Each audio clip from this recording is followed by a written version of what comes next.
Hi guys! Mega love shoutout sa lahat. And my name is Brenda, ang inyong Pinay DH, working here in Hong Kong. So today is May 1, 2024 at araw ng mga manggagawa, kaya holiday dito ngayon. So dahil holiday dito ngayon, bago ako umuwi, hindi ako papayag na wala akong mai-share sa inyo na tips para naman kahit papano may pakinabang naman yung pag-follow nyo sa akin.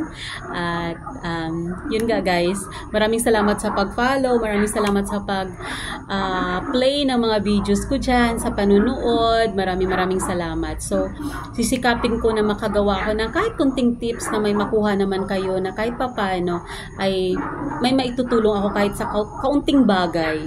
So, guys, hindi ako perfecto, hindi ako nagtatrabaho sa immigration o hindi ako nagtatrabaho sa agency.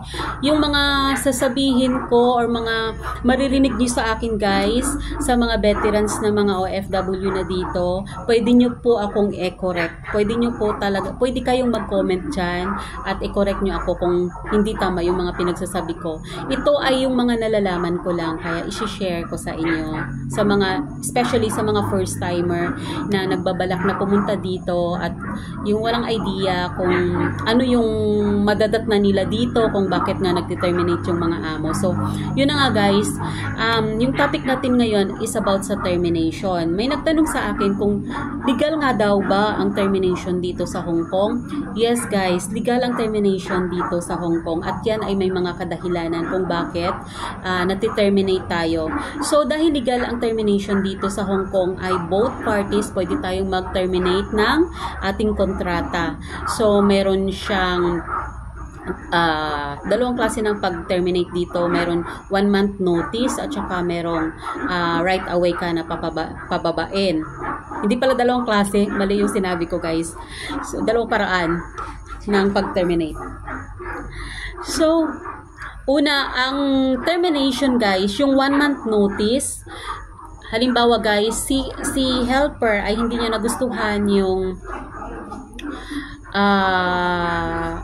environment sa loob ng pamamahay ng amo niya. Halimbawa, hindi niya kasundo yung amo niya or may mga amo kasi na sobrang demanding, sobrang ano at hindi niya na talaga kaya, hindi niya na matais. Pwede siyang mag-terminate ng kanyang contract guys. Pag nag 1 month notice siya, halimbawa May 1 ngayon, tapos bababa siya ng June 1. At yun guys ay kung magkano lang yung kanyang, kung ilan lang yung days na trinabahuan niya, lang yung sasahurin niya. Pero naman, kung siya ay right away na pagkasabi niya na halimbawa, nagtalo sila ng amo niya tapos gusto niya nang bumaba agad-agad. So, obligado siyang bayaran yung 1 month na yon sa amo niya by cash. Ganun yun guys.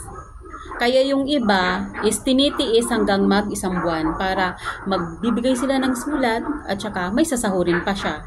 Ganon din guys sa amo.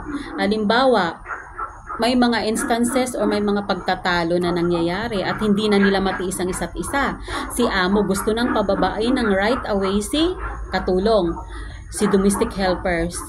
Si amo ay magbibigay siya ng cash na 1 month notice at saka yung number of days na pinagtrabahuhan ni helper. So, unang dahilan guys kung bakit nagte-terminate ay ang amo ay ang poor working performance. So, may mga amo guys na masyadong mataas yung expectation sa pag-hire ng kanilang domestic helper. So, may mga amo na nagpa-piano-piano pa about sa mga linis-linis. Kaya guys, tips ko, sikapin na magampanan ng mabuti yung responsibilidad sa bahay ni amo. At kung maaaring sundin lahat ng utos ni amo, gawin nyo guys, basta ba hindi lang maikapapahamak ng sarili nyo. So, yun yung pinakauna na dahilan. Pangalawang dahilan guys ay ang relocation. Kadalasan yan guys sa mga expat, yung mga amo na sa foreign countries galing at kailangan na nilang lumipat sa kanilang countries or umuwi sa kanilang country of origin, or ang iba naman is mga nagbi-business dito, or yung mga iba yung mga nag-o-office dito at saka kailangan na nilang lumipat sa ibang bansa para doon na rin manirahan. So yun, obligado silang ikakat yung kontrata nila dahil syempre hindi naman pwedeng na i-continuous yung kontrata habang wala na sila dito kasi responsibilidad kanila. So, yun yung pangalawang dahilan, yung relocation. Pangatlong dahilan guys ng pagka-terminate ng helper ay ang kapag si employer ay na-loss ng job. So guys, yung pangalawa pala guys, naranasan ko yun, yung nag-relocation. Yung lately lang si Koreano ko, yun yung dahilan. Nag-relocation sila kasi Koreano sila, nag-relocation, kaya kinat na rin yung kontra ko. Hindi namin natapos yung kontrata, kaya kinat nila. Yun. Maano yun, mapasok yun sa termination na sinasabi. Kaya legal yung terminate. Yung pangatlo ay na-try ko rin guys sa unang amo ko, bankruptcy. So pagka bankruptcy guys ay may mga hindi lang tayo nawawala ng trabaho, may lalo na kung kapag mga ang nakaperma sa iyo ay yung kanilang padre di pamilya at nawala ng trabaho, so wala na siyang kakayahan na pampasahod sa atin. Kaya matik yun guys, wala silang choice kundi i-terminate tayo. So yun, pangatlong dahilan kung bakit na-terminate, at legal yun guys, legal yun na ano. So sa case naman na yun guys, dahil naranasan ko yun guys, pwede kang magstay dito, dahil pwede kang magstay dito at mag-process ng iyong kontrata habang tawag dito, ini-investigate yung case ni amo mo kung talagang totoo nga na bankruptcy ang iyong case, ay pwede kang magstay dito habang naghihintay ka ng iyong visa. Pero guys, habang naghihintay ka ng visa, hindi ka pwedeng mag-exit sa Macau or magliwaliw dun sa Macau habang ongoing process yung iyong kontrata. Dahil mabuboid siya. Yun yung case ko year 2013 yata o 2014, dahil yung amo ko ay nawala ng trabaho, nag-close yung kumpanya, yung business nila, nag-drop at saka nag-file siya ng bankruptcy. Kaya yung dahilin ng pagka-terminate ko, baling trabaho ko doon sa kanya ay 4 years and 5 months lang. Kaya nag-terminate. Pero hindi ako umuwi guys, nagstay ako kasi allowed sa ganong case, allowed tayo na magstay dito. Yung mga ganong case. So yung pang-apat naman guys na dahilan ay ang namatay yung amo mo mismo, yung pumirma sa'yo. So ganong case, pwede ka ding magstay dito para mag-process ng iyong panibagong kontrata sa panibagong amo. Pinapayagan nila guys. Di ba, namatay yung amo mo, pinapayagan nila. Parang yung sa ano din, yung sa tawag dito, sa bankruptcy din, pumapayag doon. Yun yung pang-apat na dahilan guys. Dahil syempre wala ka ng alagaan or ano na, siya mismong pumirma sa'yo. So, sa ganung dahilan guys, kahit na ilang buwan ka pa lang or hindi pa tapos yung kontrata mo, talagang makakat talaga yung kontrata. Unless na lang kung may agreement kayo ng kapamilya niya na halimbawa namatay yung tatay na nakapirma sa'yo at doon ka muna lilipat ka muna sa anak hanggang sa matapos yung ano mo, pwede yon. Hanggang matapos yung kontrata mo, pwede yon. Basta sa close family member lang nila. Hindi pwede yung ipapasa ka sa friend, hindi pwede yon. So, yung panglima guys, at ang pinakahuli ay ang kapag pero ito guys, pinaka-minor lang to. Pinagsilosan ka ng amo. Pinagsilosan, may mga ganun yung halimbawa na may mga ganun kasi guys sa lahi nila, sila yung mga tipong ang ganda-ganda na ng skin, ang ganda-ganda na nila, bakit kailangan pa nila ma-insecure, diba, sa ano? Kaya iwasan guys magsusot ng mga spaghetti strap sa loob ng bahay ni amo, magsusot ng mga shorts, kasi hindi natin hawak yung isip ng asawa nila.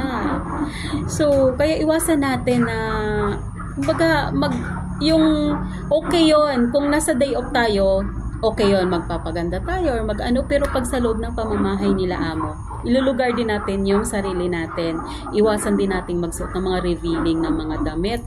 Kasi minsan, minor lang yan guys, pero minsan yung talaga yung dahilan ng pagkaka-terminate ng mga ano dito. Dahil syempre si amo, kumbaga, na ano na siya, na insecure na siya, or na ano na siya.